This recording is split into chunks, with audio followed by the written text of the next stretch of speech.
शिव उवाच शृणु देवी प्रवक्ष्यामि कुञ्जिकास्तोत्रमुत्तमं येन मन्त्रप्रभावेण चण्डीजापः शुभो भवेत्।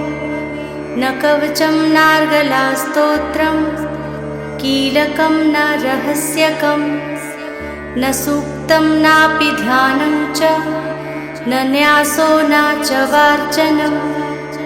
कुञ्जिकापाठमात्रेण दुर्गापाठफलं लभेत्। अतिगुह्यतरं देवी देवानामपि दुर्लभं गोपनीयं प्रयत्नेन स्वयोनिरिव पार्वती।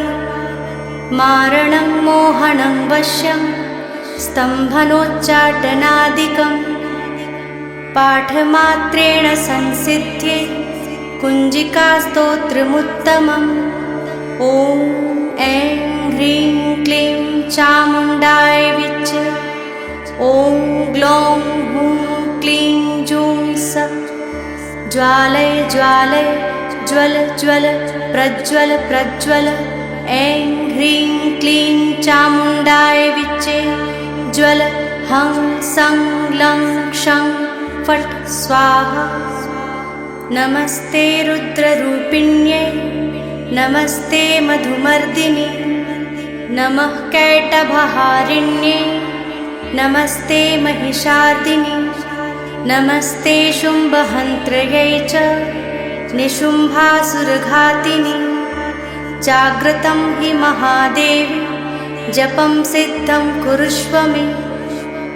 ऐङ्कारी सृष्टिरूपाय ह्रीङ्कारी प्रतिपालिका क्लीङ्कारी कामरूपिण्यै बीजरूपे नमोऽस्तु ते।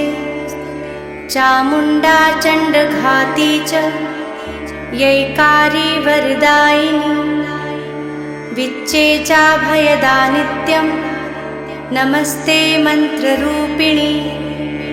धां धीं धूं धुर्जटे पत्नी वां वीं वूं वाग्धीश्वरी क्रां क्रीं क्रूं कालिका देवी शां शीं शूं मे शुभं कुरु।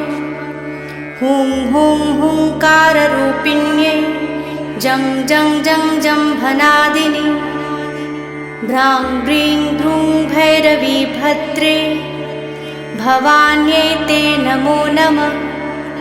अं कं चं टं तं पं यं शं वीं दूं ऐं वीं हं शं।